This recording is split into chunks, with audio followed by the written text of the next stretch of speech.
ban ga wani application da aka tsaya aka yi nazari aka zuba zunzurutun fasaha na zamani kamar application na Canva ba, saboda ya kawo abubuwa na sauki da dama kamar kirkiran misali idan kana so ka kirkiri wani foto da yanayin da kake son hoton ya kasance, in kana so ka ce ma kamar yana amfani da fasahar AI ne, misali intelligent artificial na zamanin da ake kirgo kamar su GPT, ka shiga ka rubuta abin da kake son ko bidiyo ko kuma foto, kana son ka rubuta mishi ka ce mishi kana son ka ga mutum a cikin daji ko kuma mutum yana cikin kusa da ruwa ko kuma kana son ka ga mutum a bangaren titi ko kan kwalta yana tafiya.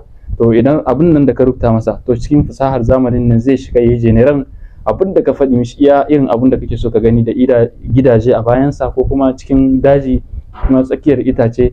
Shi wannan Canva in yana amfani da fasahar intelligent artificial sai zuma sai ka shiga kai kilikan abun da jim kaɗan sai ka gani ya maka irin design da kake so, irin design da mutumin da kake so ya maka ko bidiyon da kake so ya maka ya fito ma da shi ya abubuwan da kake so. Kaga gaskiya ni ban ga kusan nan application in da ya kai irin wannan application Canva ba, ya bani sha'awa sosai. Kuma abu na gaba da Canva yake da shi abubuwan ne suna da dama, za mu zayyano muku kaɗan daga ciki. Su sun riga da sun tanadi abubuwa na design da dama a cikin kwakwalwarsu na application ɗinsu.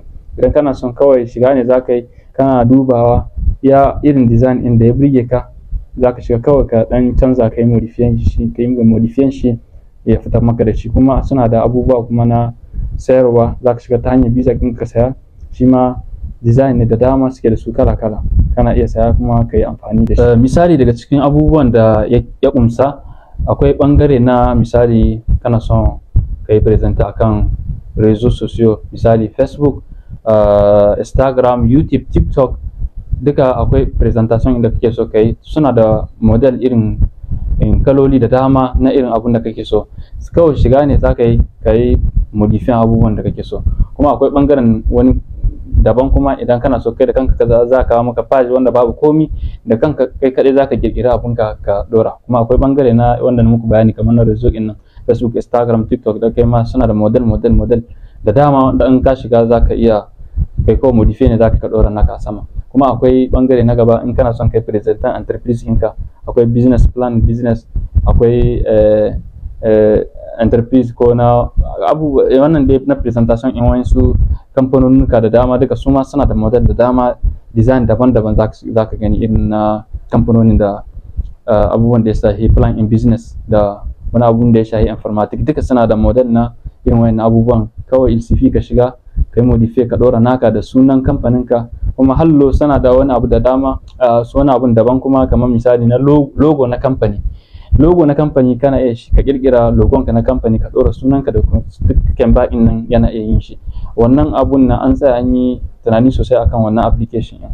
Gaskiya ina baka shawara wanda kake kallo na ko kike kallo na ka sabko da wannan application na Canva saboda ayyukanka na ya saukaka. Misali za ka yi amfani da abun da ya shafi bangaren kwamfuta, daga design kala-kala gare su za ka iya shiga ka sabko da wannan design in ka yi amfani da shi cikin sauki, musamman masu amfani da editing in video da ko photo da abin da ya shafi da masu kirkiran photo da editing na video suke amfani da shi. Ba ma kusan nan ba, duk kusan duniya suna amfani da shi. Wannan Canva yana da matukar amfani ga wanda suke kirkiran design na editing da kamfanoni masu son su zane su na gabatar da irin tsare-tsare da ayyuka da suke da shi kan design inda zai hudo maka, za ka yi online, za ka yi shi nan take da wayar kama za ka iya zanawa da wannan application na Canva. Canva application akwai yana da bangaren abubuwan da za ka saya, yana da bangaren kuma na kyauta.